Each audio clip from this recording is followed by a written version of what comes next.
People who grew up in the 1970s carry a psychology that feels almost impossible to explain to anyone born after the 2000s.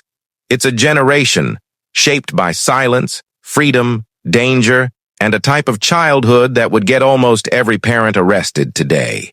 And yet, those years built a mindset that still shows up in how they think, argue, trust, love, and survive.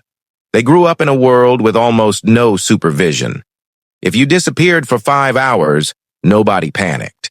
You didn't have a phone, you didn't have GPS. You had a bicycle, a few friends, and a promise to be home before dark. And even that rule was flexible. Psychologically, this created something rare today, a natural confidence in navigating life without constant guidance. People from the 70s still have this weird inner voice that says, "I'll figure it out," even when they have absolutely no idea what they're doing. But if you really want to understand the psychology of the 1970s generation, you have to look at what came before them. Most of them were raised by parents who lived through World War II or were born right after it. Imagine growing up with a father or mother who saw real fear, real hunger, real sacrifice. Those parents didn't talk much. They didn't complain. They didn't break down. They survived. And they passed that survival mindset to their kids without even knowing it. This is why people from the 70s matured earlier. Responsibility wasn't something they learned in a course. It was something they breathed at home. You helped with things. You fixed things. You figured things out. If something broke, you didn't replace it, you repaired it. If something went wrong, you didn't panic, you adapted. They didn't grow up with the idea of, "Someone will come help me." The help was you. And here's the part most people forget. The world they lived in forced them to grow a backbone. They saw their parents work long hours without complaining. They saw neighbors support each other without taking photos of it. They saw adults carry the weight of real life, quietly. That kind of environment shapes a child. It teaches you that life is serious, but you can handle it. That problems are normal. That responsibility is not a punishment. It's part of being alive. People raised in the 70s learned to be dependable because they didn't have a choice. And that's why even today they feel older than their age.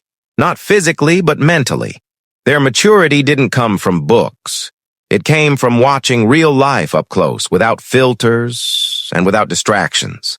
And there's something almost poetic about them. They were the bridge. One foot in the old world where everything was slow, raw, and real.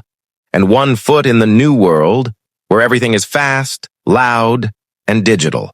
They carry the memory of a life with no internet, no screens, no noise, but they also witness a generation drowning in it.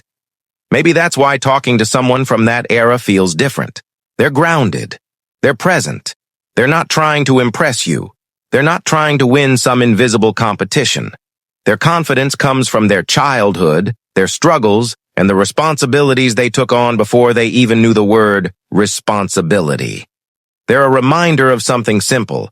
Strength doesn't come from being taught. It comes from being tested. Now, look at this new generation. The ones born after the 2000s. They grew up with phones in their hands before they even learned how to talk properly. Notifications, videos, messages, timelines, their brain has been running at full speed since childhood. And you can see the effect everywhere. They get tired fast, overwhelmed easily, and their attention disappears in seconds. Because their mind is constantly absorbing more information in one day than people in the 70s saw in a whole week. Social media gives them connection, but it also gives them pressure. They compare themselves without even noticing. They feel behind even when they're doing fine. Their brain never fully rests because the phone never stops calling for attention. Even when they're relaxing, they're scrolling, and that isn't rest. This generation is smart, creative, open-minded, but also mentally drained, overstimulated, and emotionally tired in ways older generations never had to face. They're growing up in a world that moves too fast for the human brain, and they're trying to survive it one notification at a time. Now, my question to you is this. Which generation do you think had it harder, and why? And also, tell me, are you from before 1980 or after it? I want to know which generation you're part of. If this made you think different,